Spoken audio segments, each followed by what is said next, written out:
respetuoso por este día tan especial del Día de la Mujer. Así que un fuerte abrazo para ustedes. Vamos a dar inicio a nuestra clase del día de hoy. Como ya vieron ustedes en la presentación, hoy vamos a abordar el tema de los sujetos del proceso. Quiero comentarles de que vamos a abordar principalmente vamos a hacer un análisis de quiénes pueden ser actores, quiénes pueden ser demandados, quiénes comparecen o actúan dentro del proceso como actores o demandados. Vamos a hablar un poco del tema de la representación, es decir, cuando el actor, el sujeto activo o el sujeto pasivo actúan a través de un representante legal. Vamos a hablar también de la pluralidad de partes, los litis consorcios, cuando hay varios actores o varios demandados, y vamos a hablar también de la participación de los terceros. Al concluir, pues entonces igual estaremos a disposición de ustedes para que nos trasladen sus dudas o sus inquietudes en relación a este tema. Tal vez para dar un paso introductorio, solamente debo de recordarles a ustedes que en un proceso vamos a encontrar siempre dos partes contrapuestas. Estoy hablando de un proceso contencioso.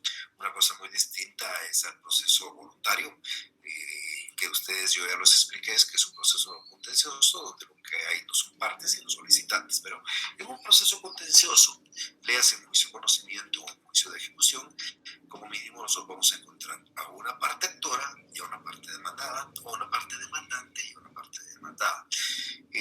Nosotros vamos a denominar sujeto activo al actor o demandante o ejecutante en los casos de juicios de ejecución, y vamos a denominar sujeto pasivo al demandado o al ejecutado en un proceso de ejecución en el último caso. Es decir, lo que quiero explicar es que si en un juicio de conocimiento ordinario, oral o sumario ustedes hablan de actor, en un juicio de ejecución vamos a hablar de ejecutante. Si en un juicio ordinario, sumario, oral hablamos de demandado, en el juicio de ejecución vamos a hablar de ejecutado. Lo que sucede es que recuérdense que en el juicio de ejecución lo que hay es la exigencia de hacer cumplir forzosamente una obligación incumplida. Entonces hay un deudor al que se le está ejecutando y hay un acreedor que se está ejecutando. Por ende, el acreedor se llama ejecutante porque está ejecutando y el deudor se llama ejecutado porque lo están ejecutando. Y en el juicio de conocimiento pues hablaremos de actor o de demandante, y el sujeto pasivo será el demandado. Pero no vamos a encontrar nosotros un solo proceso de conocimiento o un juicio contencioso donde solo hay una parte. O sea, podemos pensar que vamos a plantear un juicio sabiendo solo una parte, porque entonces no es un juicio contencioso. Normalmente, y eso es la regla general, cuando se presenta una acción, yo les decía a ustedes que la acción se materializa con un acto procesal que se llama la demanda. Entonces, ¿cómo inicia un proceso civil en nuestro país? Inicia con un primer acto procesal que se llama la demanda, que es el acto introductorio de la acción. Esto lo presenta quien reclama un derecho, se le ha infringido una norma de derecho sustantivo y recurre ante un órgano jurisdiccional para que este órgano jurisdiccional declare un derecho que él pretende que se le declare. Por ende, es que a este personaje que presenta la demanda es que nosotros le llamamos demandante. Y se presenta la demanda en contra de aquel que creemos nosotros que tiene la obligación de responder frente a esta acción. Y lógicamente esta persona le vamos a denominar demandado en los juicios del conocimiento. Y reitero, en los juicios de ejecución, ejecutante o ejecutado. Hay que familiarizarse un poco con estos conceptos porque al final de cuentas pues, son muy importantes. Bien, vamos a hablar un poco de quiénes tienen capacidad procesal.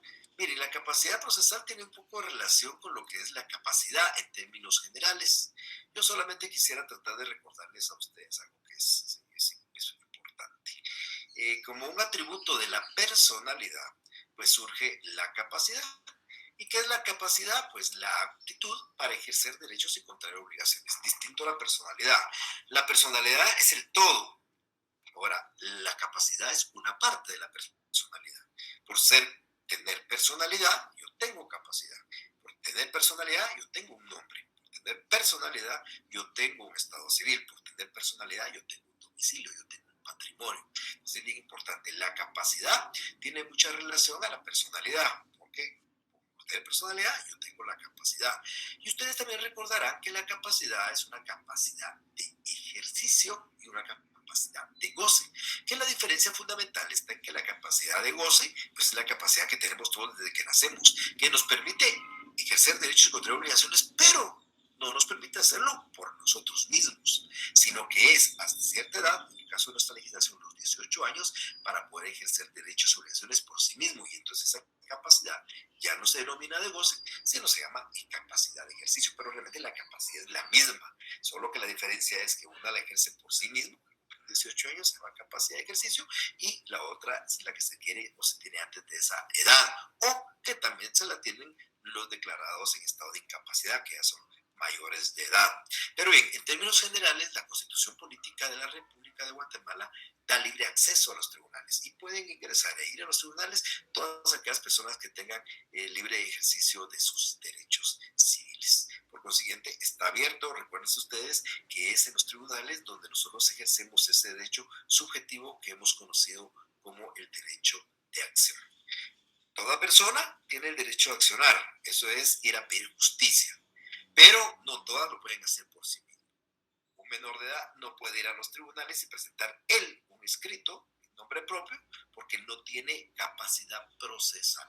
La capacidad procesal la van a tener todos aquellos mayores de edad para poder ejercer por sí mismos o pues por sí mismos esa capacidad. Esto es bien importante porque si hay un menor de edad o una persona declarada en estado de incapacidad que quiera reclamar un derecho y que puede hacerlo, por supuesto, tiene que hacerlo lógicamente a través de una representación.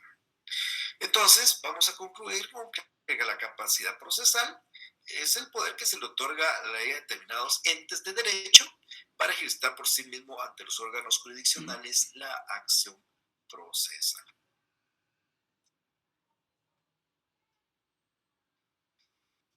Como les decía, pues los menores de edad, los que están declarados en estado de incapacidad, los que tienen ciertas enfermedades congénitas como la ceguera o son sordomudos y no se puede dar a entender por escrito, pero lógicamente también actúa a través de una representante porque la capacidad de ellos de ejercicio está limitada por esa limitante que tienen por sus defectos, lógicamente, que devienen de que su capacidad intelectual no pueden desarrollarla. Entonces, cuando ustedes tengan en su oficina una demanda planteada por un menor de edad, y ustedes dirán, bueno, un ejemplo de un menor de edad, pues muchos. El ejemplo que más hemos hablado acá y que sigue siendo un ejemplo para hablar de menores de edad es el derecho a alimentos.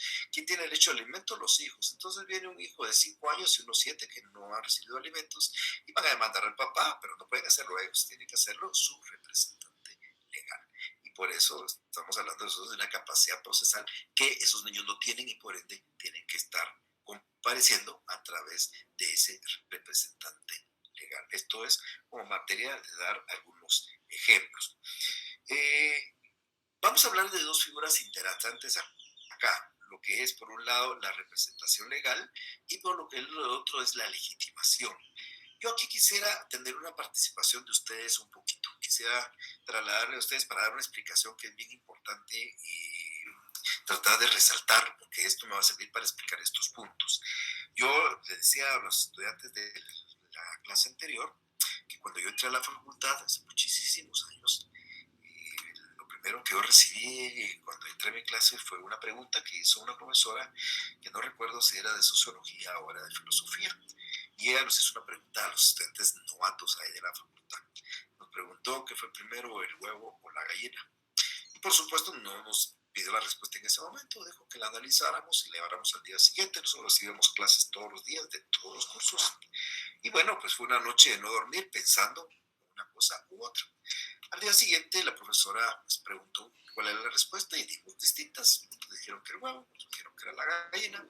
Y pues por supuesto quienes decían que había sido el huevo se preguntaba, bueno, ¿y el huevo de dónde salió? Pues salió de la gallina. Y otros que decían que era la gallina, pues la gallina de dónde salió, pues salió del huevo. Y entonces era una pregunta, una respuesta complicada. Pues habrán estudios seguramente de este tema científicos, pero filosóficamente hablando, al final la respuesta era filosófica. Me recuerdo que la profesora dijo, bueno, aquí es cuestión de dónde se mire, es de la perspectiva que tengan. Para uno será de una cosa, para otro será otra. Al final era una respuesta filosófica. Yo les voy a hacer una pregunta a ustedes para que participen el día de hoy conmigo en esto, pero no es una pregunta filosófica, esta es una pregunta jurídica. ¿Qué fue primero? la persona o el derecho? Y quisiera oír respuestas de ustedes y el fundamento de su respuesta. Si alguien me puede dar respuesta, por favor, ¿qué fue primero la persona o qué fue primero el derecho? ¿Qué fue primero, la persona o el derecho?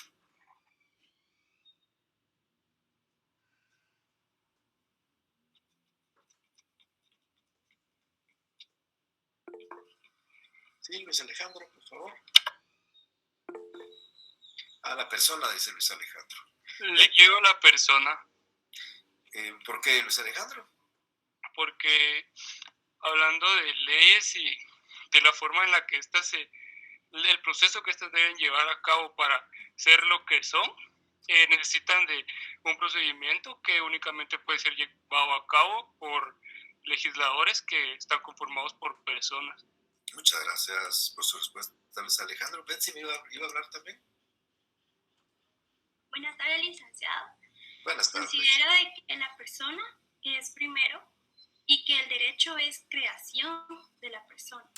No, el derecho no inventa, no crea a lo que es la persona. Si bien trata de definir a lo que es la personalidad y regular, pero no es una invención del derecho, sino que es la persona lo primero que existió.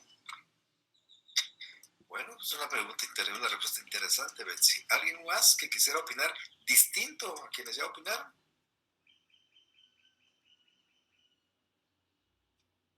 Bueno, eso me da la pauta que todos están de acuerdo con Luis Alejandro y con Betsy.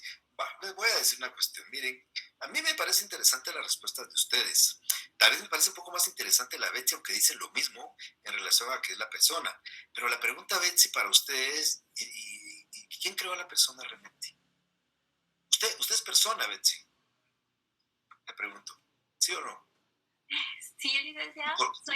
¿Y por qué usted por qué es persona y no se tiene perritos? ¿Usted no? Sí, tengo mi... ¿Por qué los perritos no son personas y usted sí es persona? Porque tenemos el poder de razonar, el pensamiento, y vamos más allá de lo que podemos sentir, percibir. Bueno, entonces somos animales racionales. El perrito es un animal irracional y nosotros animales irracionales. Ahora, pero el término persona, ese es un término jurídico, es invención del derecho. Porque yo no dije seres humanos, nunca dije seres humanos. Yo no dije qué fue primero, el ser humano o el derecho. Dije la persona o el derecho. El ser humano no hay duda. El ser humano fue creado y el ser humano, después de las relaciones entre ellos, fue creándose la norma jurídica. Pero la norma jurídica creó a la persona. Y usted, Betsy, usted, Luis Alejandro, yo, Mario Gordillo, somos personas porque el derecho dijo que éramos personas. Y es más, en la época antigua, el derecho decía que unas personas esclavas no eran personas, unos seres humanos esclavos no eran personas, ellos eran cosas. Imagínense cómo el derecho decía, el esclavo es una cosa, se puede vender, se puede matar, ellos no eran personas. Personas eran todos los del jus civile, los ciudadanos romanos eran personas, pero los esclavos eran cosas y ambos eran seres humanos. El derecho crea a la persona y le da ciertos atributos y nos mete a nosotros dentro del campo del derecho. Todo ser humano es persona y entra en el campo del derecho. Y el derecho no dice que solo los seres humanos seamos personas, porque hay personas ficticias, hay personas morales, personas que no existen así como nosotros, con un cuerpo humano, un cerebro, un corazón, no, son ficticias y entran también en el campo del derecho. Entonces, mire, la respuesta es que realmente el derecho fue antes que la persona porque es el derecho quien nos crea. No es que defina, es que quien dice que somos personas es el derecho, quien dice que nosotros tenemos personalidad es el derecho, quien dice que tenemos derecho a un nombre, a un domicilio, a un estado civil, es la ley. Nosotros no venimos con un nombre. Y en su época primitiva se ponían, no porque el derecho lo dijera, sino era una forma de identificar, ¿verdad? Ustedes oyen, por ejemplo, en la época de la Biblia, los nombres de la Biblia, Jesús de Nazaret. Había varios Jesuses, pero había uno que era de Nazaret para tratar de identificarlo. Juan el Bautista, que era Juan, había 50,000 Juanes, pero había uno que era el Bautista. Juan el Ganadero, Juan del Fondo, Juan del no sé qué. Por consiguiente, ellos ni siquiera de repente no estaban estableciendo una ley en la existencia. Pero luego ya empieza la ley y crea la personalidad. Y dice que tiene personalidad todo ser humano desde que nace o antes de nacer. Si a un grupo de legisladores se le ocurrieran dos cosas extremas, cosas. Una, decidir que todos los hombres de 20 años ya no son personas. Solo pueden ser personas de 1 a 19 y de 22 en adelante. Sucede que todos los que tuvieran 21 años no podrían ser sujetos de derechos y obligaciones porque la ley así lo dice. No va a suceder. Pero, insisto, en la época antigua, unos eran personas y otros seres humanos eran cosas. Entonces, la ley nos crea a nosotros. ¿Por qué saco a colación yo este tema? Porque es la ley la que dice que habemos dos clases de personas, porque el tema persona deviene de un personaje, era una máscara, se la llama personaje, una máscara que usaban los actores para hacer obras teatrales, y agarraron ese nombre de personaje para ponerle persona a todo sujeto de derecho, hombres, mujeres, seres humanos, o ficticios, sociedades, instituciones, etc. Entonces, la respuesta es efectivamente distinta a la de ustedes. Primero fue el derecho, porque a través del derecho se creó a la persona.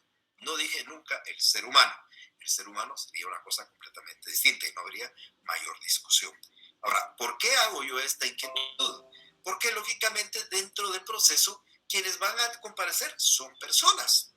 Yo una vez en un examen privado hice una pregunta y le dije a un estudiante, mire, le dije yo, vamos a hacer un contrato de compraventa. Dígame usted primero qué es personalidad. Y me definió, yo creo que si les pregunto a ustedes qué es personalidad, nadie me va a poder definir, o sea, no se van a atrever, pero uno lo debe de saber. Y me dijo, es la investidura jurídica que el Estado le da a un sujeto para entrar en el campo del derecho. Y efectivamente, desde que uno nace, no es que a uno le pongan una toga, como lo hacen con los abogados, una investidura, sino desde que uno nace, ya uno nace como persona. Y aún antes de nacer, nace como persona, siempre y cuando nazca en condiciones de viabilidad. Entonces me dijo, esa es investidura, y me gustó la definición, es la definición que aparece en todos los libros. Entonces le dije, bueno, ya yo quiero hacer un contrato de compra-venta y le voy a vender yo mi carro a mi perro. Quiero que me diga usted qué va a hacer. Entonces el muchacho se quedó extrañado, se quedó con la duda, me dijo, licenciado, ¿y para qué su perro quiere un carro? Pues eso no es un problema suyo. Le dije, no, es una situación que le compete a usted. Yo quiero venderle a mi perro mi carro. Ay, se quedó con duda y yo más preocupado, que todavía tuviera duda. Entonces le dije, mire, le voy a decir algo, el perro es un perro pequeño, es un perro que tiene 2 años. Entonces no se puede, licenciado, porque no tiene capacidad, me dijo. Imagínense. Yo me quedé asustado. Bueno, si no tiene capacidad, ¿cómo puedo hacer la venta al perro que no tiene capacidad? Pues lo hacemos a través de su representante legal. ¿Y quién es el representante legal del perro? Pues sería su mamá perro o su papá perro en ejercicio de la patria potestad del perro chiquito. Imagínense, ¿cómo le vamos a dar el título a un abogado así? Pues lo que va a hacer un contrato de compraventa va a poner a la mamá perro. La mamá perro, el papá perro y el perrito no tienen personalidad, no son personas, la ley no les da calidad de personas, por ende no entran en el campo del derecho y por ende no pueden ejercer derechos y contraer obligaciones. Yo estaba asustadísimo. Por supuesto, quiero decir que fue aplazado. No solo por eso, por muchas cosas más, pero solo eso era suficiente para que esta persona no pasara su examen técnico profesional. Entonces, es bien importante resaltar que la ley a nosotros nos dice quiénes son personas y por consiguiente las personas son las que pueden entrar al ámbito procesal. Esto lo estoy repitiendo y me perdonan, pero se me transmitió tras la puesta esta filmina, ya la había explicado de quiénes eran. Entonces, muchas personas no pueden actuar por sí mismas. En el caso de los menores, no pueden actuar por sí mismas y otras personas deciden no querer actuar por sí mismas. Y las entidades jurídicas pues, no pueden actuar por sí mismas, tienen que hacerlo a través de un ser humano, ¿verdad? A través de una persona individual. Entonces, cuando en un proceso no va a actuar alguien por sí mismo, lo puede hacer a través de un representante legal. Y vamos a encontrar 2 clases de representación. Una representación legítima y una representación orgánica. Estos son temas eminentemente doctrinarios, pero que es importante para que vayamos entendiendo. La representación legítima es la de la persona individual. Una persona que quiere ir a los tribunales, pero no puede o no quiere, y lo hace a través de un representante legal. Entonces, es un subrepresentante en quien actúa en su representación. Esta representación legítima, por ejemplo, se da en los menores de edad. Pregunto a cualquiera de ustedes, ¿quién representa a un menor de edad? Porque el menor de edad no puede, no tiene capacidad procesal. ¿Quién va a ir en nombre del menor de edad representándolo a un juicio? ¿El padre de familia o tutor? El padre de familia en ejercicio de que, mi querido Hamilton. Como o sea, el padre de familia tiene la patria potestad de un hijo menor de edad. Bueno, recuerdo que en un pasaje del año pasado decía que era menor de edad aquel joven no mayor de 14 años, para algunas situaciones, ¿verdad? Obviamente que la ley establece 18 años para toda persona, no sé si legitimar está correcta la palabra, pero para poder darle... ¿Aptitud, será? Sí, podría ser. Sí, Entonces, ahora por ejemplo, sí, mire, pues aquí hay dos cosas bien importantes. Los menores de edad son incapaces. Capaces para ciertas cosas, que contratar su trabajo, pero ellos son incapaces como norma general. Entonces un menor de edad no puede comparecer ante un proceso, pero como usted bien claro lo dijo, lo puede hacer a través de, no es del padre de familia, sino es a través de su padre o de su madre. ¿Por qué el padre o la madre del menor? Porque ellos ejercen la patria potestad. Y la patria potestad, entre otras cosas, significa representación legal del menor. O sea, un menor de edad quiere comparecer a un juicio, o va el papá, o va la mamá, en ejercicio de la patria potestad. Pero efectivamente usted dijo, o el tutor. ¿Qué es el tutor? Pues es aquel tercero que no es papá ni mamá, pero que actúa y también ejerce casi las mismas funciones que el padre o la madre, pero de un niño que carece de patria potestad porque no tiene padres, o que los tiene, pero ellos no ejercen en ese momento por alguna razón la patria potestad. Entonces, el tutor es un tercero que representa también legalmente a su pupilo, que en este caso se denomina pupilo. Excelente, es un buen ejemplo. Ahora, además de los menores de edad, ¿alguien más me podría hablar de otra representación legítima? O sea, cuando hablo de representación legítima, me estoy diciendo de una persona individual. Ya hablamos de los menores de edad que no tienen capacidad, pero ¿podría haber alguien más que no comparezca al juicio? De los interdictos, Nick.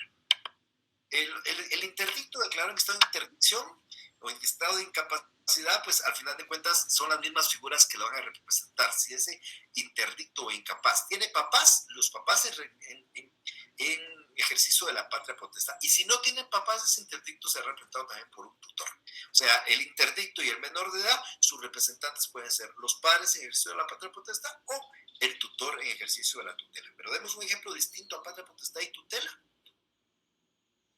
¿Alguien más? De que hay una representación legítima. Me refiero a la representación de una persona en juicio porque esa persona no quiere o no puede estar en juicio.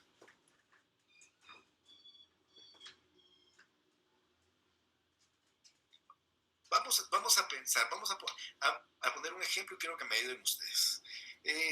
Llega una señora de 75 años de edad con ustedes y les dice, mire, licenciado, yo quiero plantear una demanda porque fíjese que yo vivía con mi esposo, dice, con mi esposo, pero nunca nos casamos y vivimos juntos 50 años. Mi esposo, hay 5 casas a nombre de él, ninguna a nombre mío, pero se adquirieron cuando estábamos juntos. Tuvimos 5 hijos, 4 fueron reconocidos por él, pero un quinto no, yo quisiera. Entonces yo quiero que usted haga todo para que las casas me den a mí mi parte que me corresponde por los 50 años que viví. Eso ustedes saben que se llama unión de hecho. Quiero preguntarles, ¿qué harían ustedes para lograr que esas casas, por lo menos el 50% de esas casas, se le adjudiquen a la conviviente que vivió 50 años con el señor que se murió?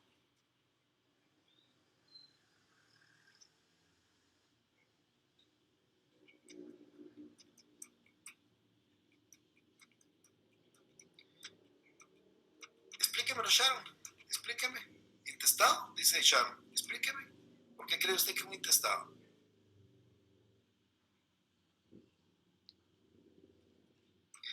Bueno, tal vez no quiere hablar, Sharon, pero miren, no es un intestado. El intestado es para los herederos legales y la señora que solo convivió con él no es heredera legal. O sea, con eso yo logro que la herencia de este señor, las 5 casas, pasen a nombre de sus hijos. Si no tiene hijos, sus padres, no tiene padres, sus hermanos. Pero no tiene cónyuge, no está casado. Entonces, Luis Gustavo, reconocer la unión de hecho, ¿cómo se hace eso, Luis Gustavo? Mediante judicialmente, como también lo relacionado a la afiliación del menor, de la persona que no fue reconocida. Bueno, pero pensemos que, mira, aquí lo importante es reconocer la unión de hecho. Porque si se reconoce la unión de hecho, el hijo no reconocido se tiene como hijo del padre dentro de una unión de hecho. Y los bienes que se adquirieron dentro de una unión de hecho van a ser repartirse 50% para cada uno. Entonces lo importante es reconocer la unión de hecho. ¿Usted tiene idea de cómo se hace eso, Gustavo? El otro conviviente está muerto. Pues bueno, mediante lo que la ley, pues comprobar la... no sabría... Le voy a hacer una pregunta fácil. ¿Qué clase de juicio promovería usted? Y es tan fácil que dije cuál tiene que ser la respuesta en este semestre.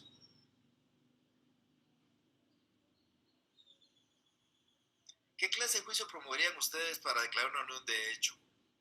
Post-mortem, porque está muerto el conviviente.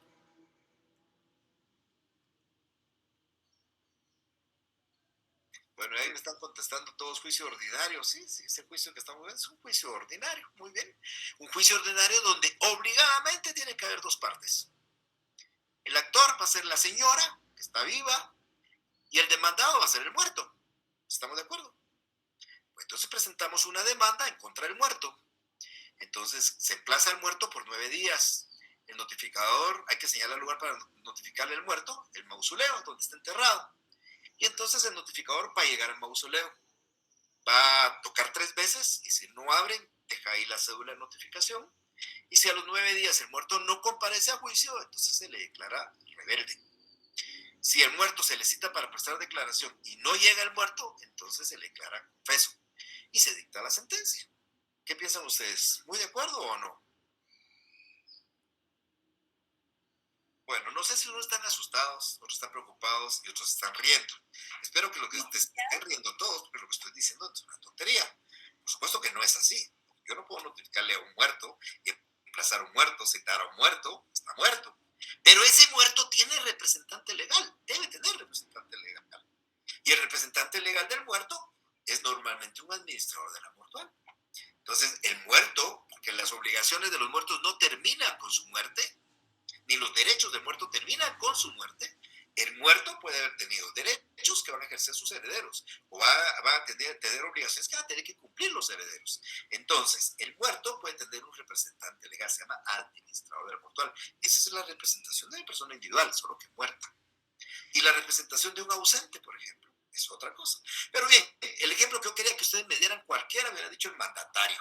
El mandato es el ejemplo.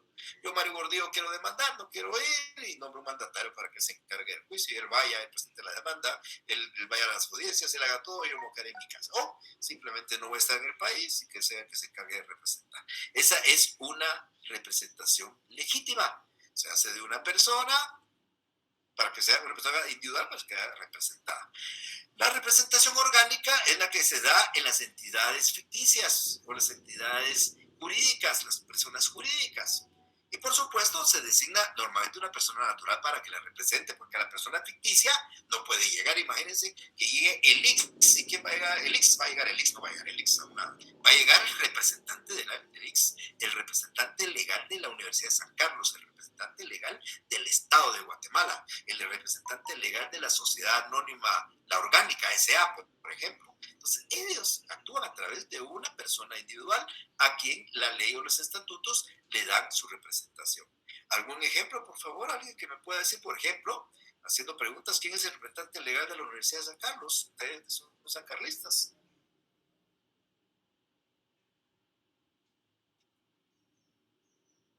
El representante legal tendría que ser, en este caso, el rector. ¿Y dónde cree usted que dice eso, Hamilton? No, es lo que se me... No, sí, claro, tiene que decirlo en algún lado, porque para que sea el representante legal, en algún lado debe decir quién es el representante legal. ¿Dónde cree usted que está eso establecido? Me imagino que en la ley orgánica interna de la universidad. Es en la ley orgánica que creó la Universidad de San Carlos, correcto. La ley orgánica de la universidad dice el representante legal de la universidad es el rector, punto. Ahí está. Y el representante legal del Instituto Guatemalteco de Seguridad Social, ¿quién es?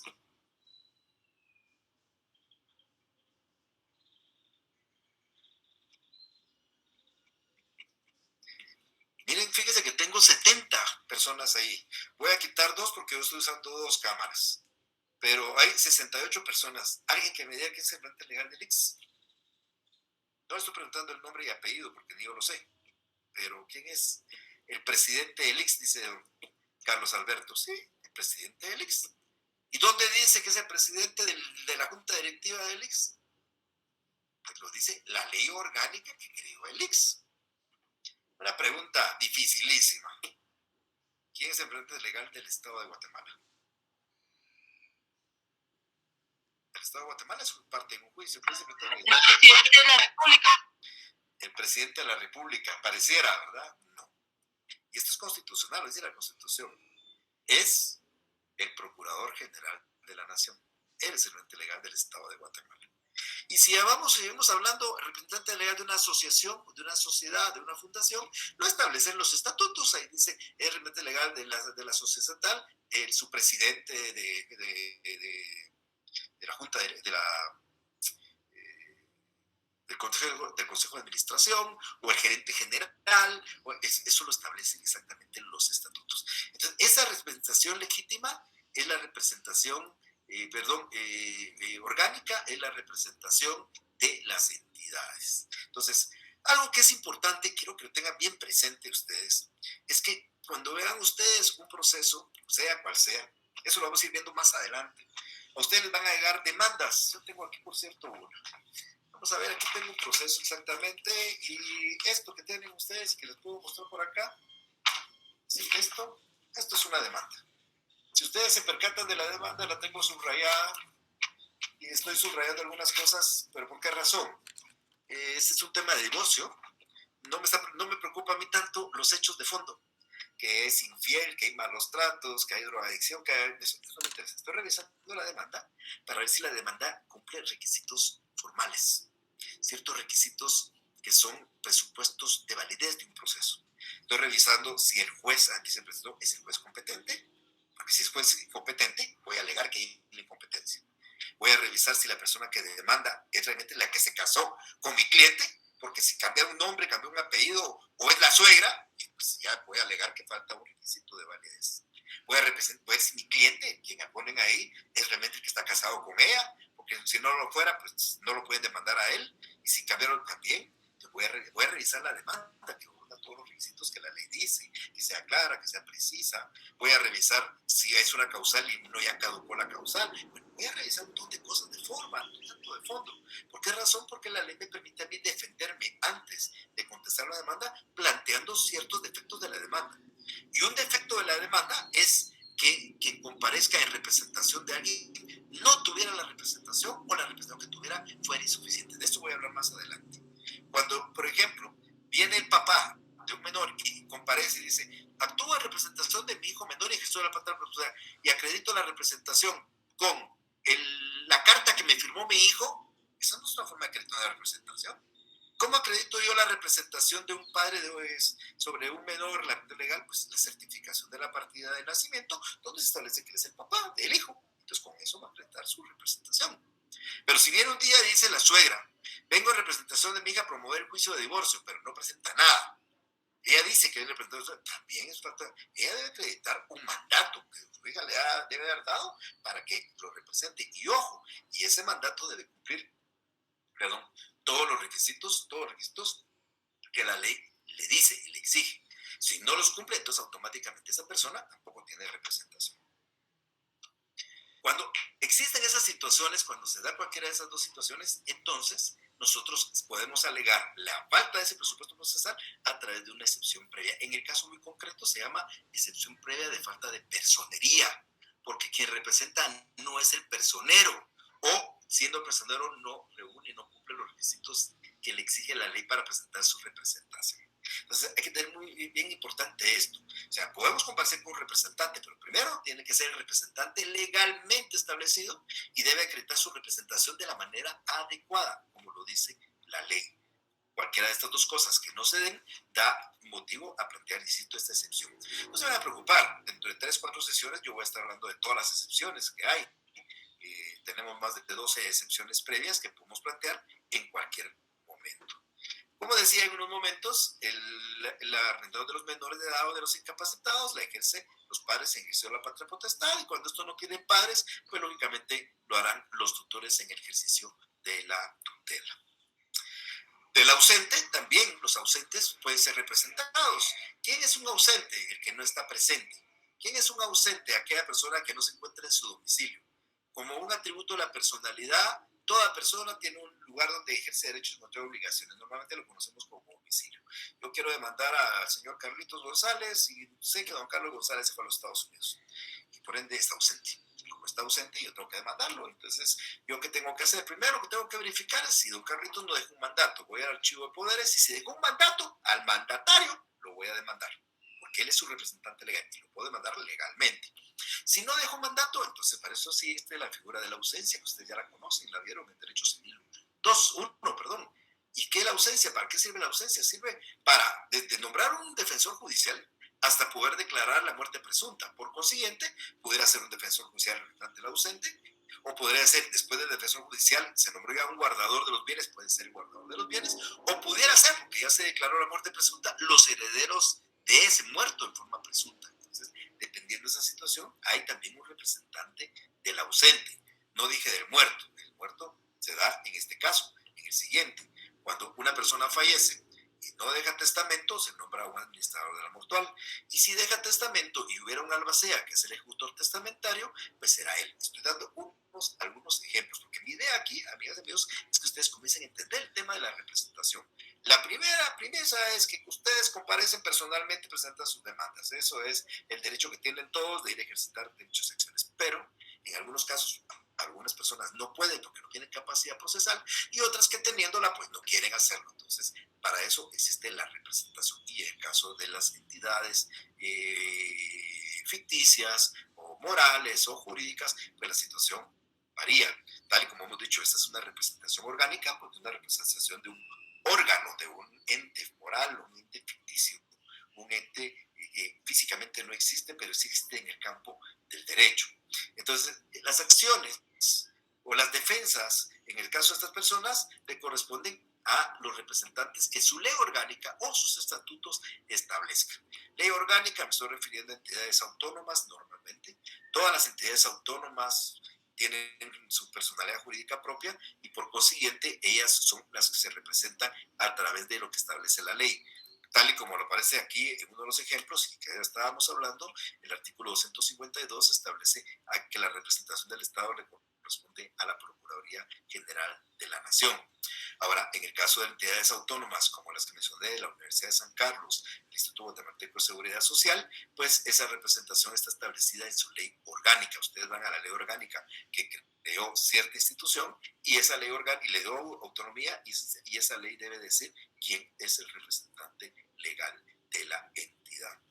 En el caso de las sociedades mercantiles, en el caso de las asociaciones, que son un grupo de personas sin fines lucrativos, en el caso de las fundaciones, pues también sus estatutos establecen quiénes son. En el caso de las sociedades mercantiles, esa representación normalmente es en las personas del gerente o de los administradores. Lo que aquí les he dado normalmente, amigos y amigas, es realmente una idea de lo que es la representación, que es una cosa muy distinta a lo que es la legitimación.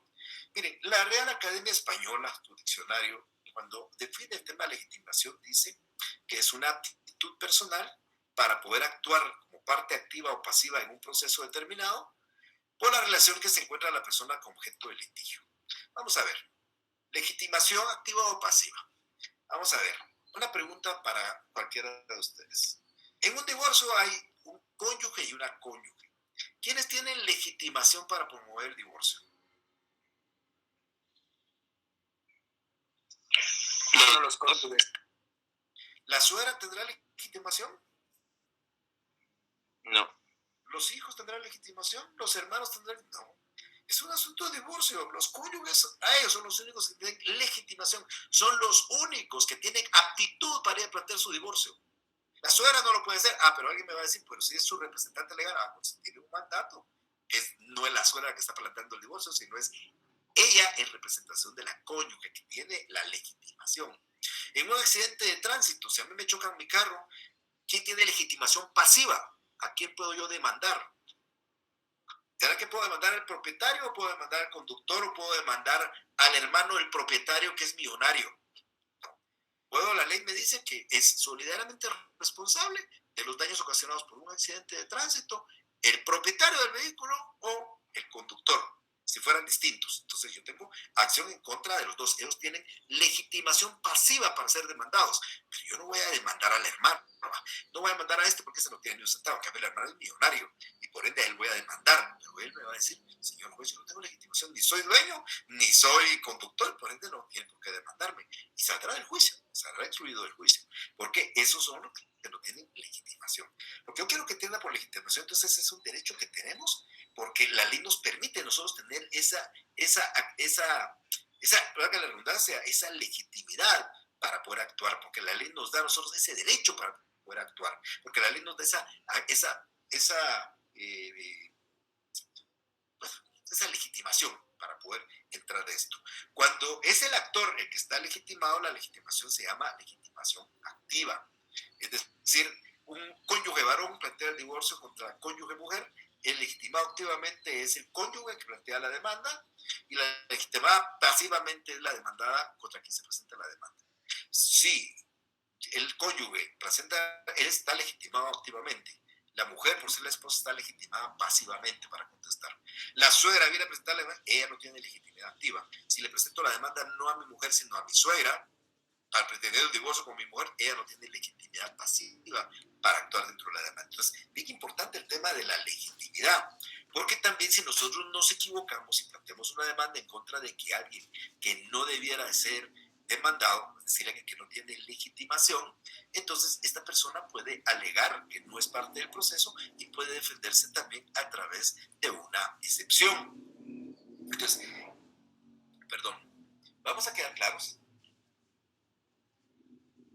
que la legitimación es activa cuando le corresponde al actor y la legitimación pasiva cuando le corresponde al demandado. Pero es porque el actor es que legítimamente es el que puede ejercer el derecho y el demandado es el que porque legítimamente a él le corresponde responder de esas obligaciones o responder de esa violación que se está alegando. El Código Procesal Civil tiene una disposición en el artículo 49 que dice que nadie puede hacer valer en juicio un derecho ajeno como propio, un derecho ajeno. Entonces, es bien importante tener presente que yo no puedo ir a demandar el divorcio de mi amigo, salvo que fuera su representante legal, pero yo no puedo, como mi amigo está queriéndose divorciar y la pobre está sufriendo y yo voy a presentar la demanda, me van a mandar a volar. Me va a decir el juez que de entrada que yo no tengo ningún derecho para hacerlo, y si el juez no se da cuenta y le da trámite, la otra parte va a alegar que no tengo la legitimidad para hacerlo. Normalmente esa legitimidad, eso se alega a través también de un medio de defensa, que aquí no se llama falta de personalidad, falta de personería, aquí se denomina falta de personalidad. Yo les digo y les repito, estas excepciones las voy a estar explicando ya más adelante, son más de 12 excepciones previas que ustedes pueden alegar porque falta un presupuesto procesal. ¿Qué presupuesto procesal falta acá? De que la persona que demanda o a la persona que demanda no tiene legitimidad para comparecer en el juicio. El actor no tiene legitimidad activa o el demandado no tiene legitimidad pasiva y por consiguiente la defensa que podemos plantear se llama falta de personalidad. Pero reitero, de eso vamos a hablar oportunamente. Ahora, muchas veces en el proceso normalmente nosotros conocemos que hay una sola parte actora, una sola parte demandada. Sin embargo, nosotros podemos tener más de una parte actora y más de una parte demandada. Entonces, estos procesos contenciosos, cuando hay más de una parte, ya sea actora o ya sea parte demandada, vamos a hablar nosotros de un litis consorcio, porque realmente hay una reunión de varias litis en un solo proceso, varios actores frente a un demandado, varios demandados en contra y un solo actor, o varios actores o varios demandados. Entonces, pueden haber varios sujetos activos, varios sujetos pasivos, o puede ser mixto. Por consiguiente, vamos a encontrar que podemos tener, insisto, varias clases de litisconsorcios. También puede suceder que en litisconsorcio hayan varias acciones en contra de la misma persona que se pretende resolver en una sola sentencia. Entonces, cuando hay varios sujetos activos, varios sujetos pasivos o varios sujetos activos pasivos, estaremos hablando de un litisconsorcio. Esos litisconsorcios realmente hay dos clasificaciones importantes. Una que divide el litisconsorcio activo o pasivo o mixto y uno que divide el litisconsorcio en facultativo o necesario. En el litisconsorcio, en la primera clasificación, el litisconsorcio va a ser activo cuando hay varios sujetos actores, o varios actores y un solo demandado, y el litisconsorcio va a ser pasivo cuando hay varios demandados y un solo actor. Y va a ser, por supuesto, un litisconsorcio mixto cuando hay varios actores y hay varios demandados. Las obligaciones mancomunadas, por ejemplo, cuando hay obligaciones mancomunadas, hay 4, 5, 6 personas que se demandan, hay un litisconsorcio. En el caso del accidente de tránsito, yo demando al dueño y también demando al conductor. Este es un litisconsorcio, es un litisconsorcio pasivo porque hay 2 demandados, pero podría suceder que existan 2 actores promoviendo un mismo proceso contra el demandado. Yo daba el ejemplo del mismo accidente de tránsito donde una persona colisiona 4 vehículos de distintos dueños y los 4 dueños se unen en una misma demanda para reclamarle los daños ocasionados a este. Cada uno podría plantear su demanda por separado, pero deciden hacerlo conjuntamente y hay 4 actores pretendiendo una condena de daños provenientes de un mismo hecho de tránsito. Este va a ser un litisconsorcio activo. Podrían haber, insisto, activos mixtos cuando es varios sujetos activos y varios sujetos pasivos. En el caso del litisconsorcio facultativo o necesario, la diferencia está en la voluntariedad. En el caso del facultativo, el litisconsorcio surge por voluntad de una de las partes. En este caso, quien comparecen o quienes comparecen, ya sea como sujetos activos o pasivos, lo hacen de forma voluntaria. El ejemplo que daba del accidente de 4 vehículos, los 4 pueden enfrentar una demanda cada uno en un juzgado, otro en un juzgado, otro en un juzgado, plantear demandas distintas, pero deciden plantear entre los 4 la demanda en contra del mismo demandado, y aquí vamos a encontrar un litisconsorcio voluntario. No era obligatorio, no era necesario, era voluntario.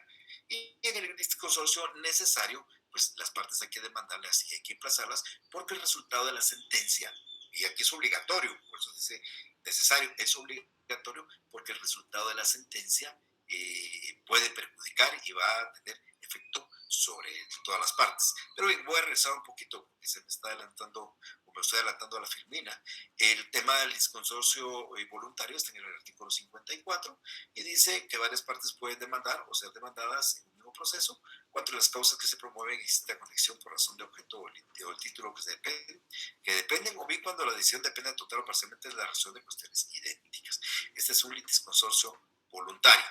Y les decía, en el litisconsorcio es necesario porque la ley exige que en el proceso se le oiga a varios sujetos, ya sea en calidad de actores o demandados, porque la sentencia va a tener efectos y los puede afectar. Yo mencionaba que tenía un ejemplo que puedo aplicar en este caso. Yo les decía a los compañeros de la clase anterior que yo tuve un caso en el cual pues se me impugnó no me recuerdo si de nulidad o de falsedad, una compraventa. Esta compraventa fue hecha por un señor a favor de su esposa y sus 2 hijas y planteó la demanda un tercer hijo. Eran 3 hijas y un cuarto hijo. Este cuarto hijo planteó la demanda aduciendo que ese documento era nulo, bajo los argumentos de que se había vendido a la esposa y la ley prohíbe la venta entre cónyuges, lo cual es cierto. Es decir, sin embargo, el error fue que se planteó no un litisconsorcio, sino una acción del hijo en contra de la madre que recibió el bien. Pero la sentencia esta afectaba también a las 3 hermanas, nunca se les emplazó. Esto fue motivo de un amparo y que el profesor regresara al inicio. ¿Por qué? Porque aquí hay un litisconsorcio necesario. Era obligación emplazar a las 4, no solo a una. Era necesario que eran 4 demandadas porque la sentencia va a tener efectos sobre las otras 3. Aunque el problema es la venta del bien a la cónyuge, esto no debe perjudicar la venta hecha a las hijas. Sin embargo, nunca se les emplazó y pese a eso se dictó una sentencia y se declaró nulo el instrumento público y afectó a ellas 3 sin que hubieran sido citadas, oídas y vencidas. Y eso fue fundamento para un amparo que fue declarado por lugar y devolvieron todas las cosas al estado anterior. Entonces, esto es un litisconsorcio necesario porque no podía dictarse una sentencia sin la participación de todos, en este caso de todos los sujetos pasivos. Era un litisconsorcio pasivo. Ahora, fuera de las partes, también a veces hay participación de terceros que tienen interés en el proceso. Pueden tener interés porque saben que el resultado de la sentencia les puede ayudar en ciertas circunstancias, o pueden tener interés porque sucede que hay litigio, un asunto o un tema que les compete a ellos y que es más un interés de ellos. Entonces, la ley permite que las partes participen dentro del proceso que ya se ha iniciado y que puedan incorporarse dentro del proceso, ya sea ayudando al actor, ya sea ayudando al demandado, o ya sea queriendo ellos alegar un derecho propio dentro del proceso. Entonces, estas actitudes o esta incorporación de un tercero que no es parte dentro del proceso es lo que vamos a conocer nosotros como las tercerías. La intervención de terceros, probablemente nosotros en el proceso se llaman tercerías. ¿Qué es una tercería? Es la participación de un tercero dentro del proceso. Él no es ni sujeto activo ni sujeto pasivo, pero entra como tercero porque tiene un interés dentro del proceso, ya sea queriendo apoyar al actor o queriendo apoyar al demandado con medios de prueba y todo que ayude y fortalezca el derecho que se está alegando, o pudiera ser que esté tratando de reclamar un derecho propio o tratar de explorar. Por ello es que nosotros vamos a encontrar dos clases de tercerías. Pero antes de eso, pues decirles que esa participación del tercero puede ser en forma voluntaria o puede ser instancia de parte. En forma voluntaria, porque el tercero pide incorporarse al proceso, porque el tercero quiere coadyuvar con el actor o quiere coadyuvar con el demandado y fortalecer los argumentos para que obtenga una sentencia que también a él directamente le favorece. Perdón. O simplemente quiere alegar un derecho propio.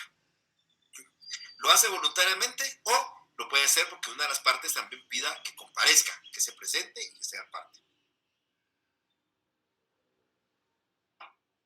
Entonces, en este caso, puede ser en forma voluntaria o puede ser instancia de parte. Y esas intervenciones voluntarias de las partes pueden ser, como les decía, sin ser llamados al proceso, pero puede ser por dos formas, que esas son las tercerías. Una tercería se llama tercería coadyuvante y la otra tercería se llama tercería excluyente. La coadyuvante es la que he estado explicando hace unos minutos. La coadyuvante, tal y como su nombre lo indica, el tercero coadyuva, ya sea con el actor o con el demandado, con argumentos y con pruebas que fortalezcan el derecho que el actor o el demandado están alegando, porque a él le interesa y le conviene. A mí se me viene al caso acá que se esté planteando la impugnación de un derecho de propiedad y alguien esté viviendo como usufructuario ahí. Entonces yo alego que esta propiedad es mía en contra de alguien que es el titular, pero el usufructuario se incorpora para tratar de demostrar que quien tiene la razón es quien le dio el usufructo. Entonces el tercero se incorpora y es un tercero coadyuvante porque va a ayudar en este caso al demandado. Puede ser un tercero que coadyuve en ayuda del actor. Se llaman coadyuvantes. Esta es la definición. Ahí me disculpan, pero aquí debe leerse la tercería coadyuvante. Aquí no sé por qué le puse excluyente. Vamos a arreglar eso cuando ya se los envíe a ustedes de la manera que lo hacemos. Entonces aquí debe leerse la tercería coadyuvante. Se da cuando el tercero persigue sostener y fortalecer en interés propio el derecho de alguna de las partes. Él tiene un interés en que el actor gane o en que el actor pierda o que el demandado gane y por ende él coadyuva y colabora para que eso pueda suceder. Ahora, la tercería excluyente se da cuando el tercero, lo que está tratando de alegar es un derecho preferente. Miren, aquí el ejemplo que normalmente doy es el caso de que yo planteo una demanda, pensemos en una demanda de divorcio, que se nos viene el caso acá, pero está alegando yo la liquidación de un patrimonio conyugal. Y yo alegué de que dentro del matrimonio se adquirieron 5 casas y dentro de esas casas hay una de la zona 1. Sucede que esa casa se vendió hace 5 meses. Y por consiguiente, yo estoy por medio de un divorcio y quiero que al momento que se declare el divorcio, el 50% de todas las casas, incluyendo la zona 1, me la adjudican a mí. Entonces, el propietario actual, que no la ha inscrito, todavía está en fase de inscripción, etcétera, comparece dentro del proceso y pide su incorporación como tercero para excluir esa casa del proceso, para excluirla y sacarla, demostrando que es el propietario y que por ende no puede ser motivo de discusión y trata de excluirla. Por eso se llama tercería excluyente. Normalmente es tercería excluyente de dominio, porque se trata de excluir el dominio de un bien que está siendo motivo de discusión y que le corresponde por derecho a un tercero. Bien, eso es más o menos en términos generales lo que iba a ser el tema de lo que íbamos a abordar el día de hoy.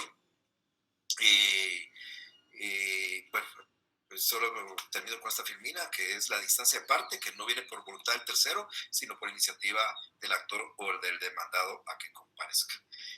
Con eso concluimos este tema en relación a los sujetos del proceso y dejo en uso la palabra a ustedes para lo que quieran preguntar. Sí. Licenciado, buenas tardes, con una pregunta. Sí. Yo tengo duda con respecto a si una persona que ha sido privada de sus derechos civiles y políticos no tiene legitimación y por ende no podría ser representado en juicio. Una persona que está, me dijo, presa. Ajá, que está presa y que ha sido privada de sus derechos civiles y políticos. Fíjese que los presos solo están privados de derechos políticos, no derechos civiles, José Alfonso. Normalmente derechos civiles, los quebrados, los concursados, podrían tener una limitación, pero la persona presa tiene limitación de derechos políticos, pero la persona presa se puede casar, puede comprar, puede vender y podría defenderse en un juicio, no hay ningún problema.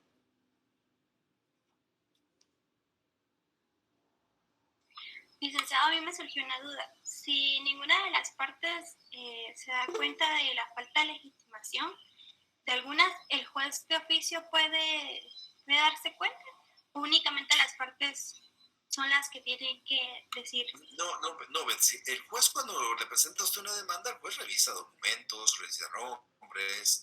Si la suegra está presentando la demanda de divorcio, de los hechos va a explicar y va a decir, por ejemplo, la suegra: mire, señor juez, mi hija está casada con el señor fundamental, le da malos tratos y yo vengo a plantear el divorcio de ella. El juez le va a rechazar de entrada la demanda porque va a decir: la suegra no tiene ningún derecho a venir a plantear el divorcio de su hija, así por así. El juez lo va a revisar y la va a rechazar. Pero pudiera suceder que no quede a la percepción del juez esto. ¿Por qué razón? Porque a mí me viene a demandar alguien el pago de daños por un vehículo que dice que es de mi propiedad. El juez lee la demanda y aparece que la SAT le informó que era de mi propiedad, entonces el juez le da trámite. Pero yo puedo probar que ese vehículo yo lo había vendido. Entonces tengo que alegar yo la falta de legitimidad del demandado, en este caso mía, para comparecer porque yo ya no soy el dueño. Si yo no digo nada, Betsy, pues va a ir a dictar una sentencia y me va a condenar, aunque yo no tuviera legitimidad.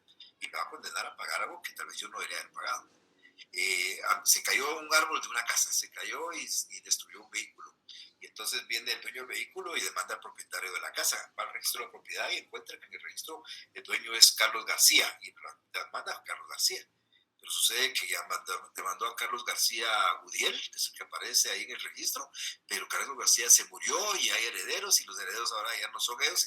Entonces se presentará una demanda diciendo que Carlos ya no tiene ninguna legitimación porque ya no es el dueño, que demande al dueño, que eran los herederos, etcétera, etcétera. Entonces, cuando el juez no se percata, normalmente va a ser raro que el juez se percate. Si se percata, va a rechazar la demanda.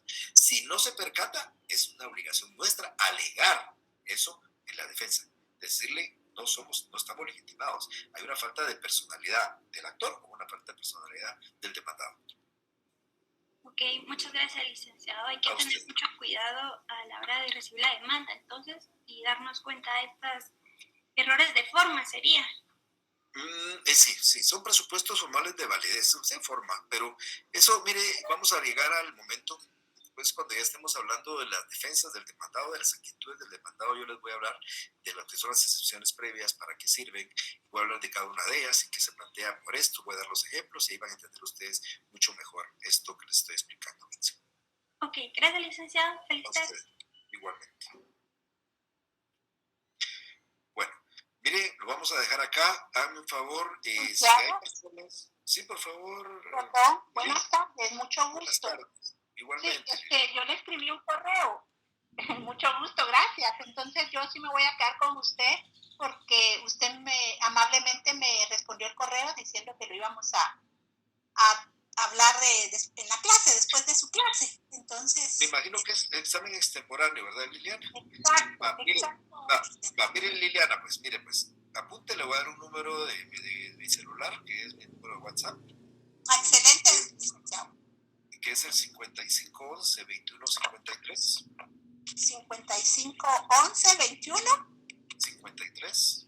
Ajá. Y se va a comunicar conmigo, me va a mandar copia de la solicitud que usted ya hizo, examen extraordinario. No solo es usted, son como 4 o 5 personas que están haciendo la situación. El examen va a ser oral, Liliana. Yo le voy a decir el día y la hora que usted me va a llamar por WhatsApp, me va a encender su cámara y vamos a trabajar entre 10 y 15 minutos de examen oral. Y esa va a ser su nota de primer parcial. ¿Oye? Comuníquese de sí, y si hay alguien en esa misma situación que tenga su solicitud, yo he recibido algunas, pero no todas, pues hace el mismo procedimiento. ¿Oye? Por favor, ¿de acuerdo? Gracias. Solo retomando, licenciado, entonces a su número yo le envío la misma solicitud que le envié a su correo, y de ahí usted me manda la respuesta de la fecha. Yo le voy a decir a qué horas y qué día. Creo el jueves va a ser después de clases, pero como tengo varios, se van a hacer por separado. Estoy asignando las horas para la prueba. ¿Vale? Gracias, y de antemano muchas gracias por la respuesta a mi solicitud. Vale. Gracias, licenciado. Vale. Se cuida, feliz tarde. Gracias, feliz tarde. Igualmente. Bueno, tenga buena feliz tarde. Nos vemos el día jueves. Gracias, licenciado. Pásela bien. Feliz tarde, licenciado.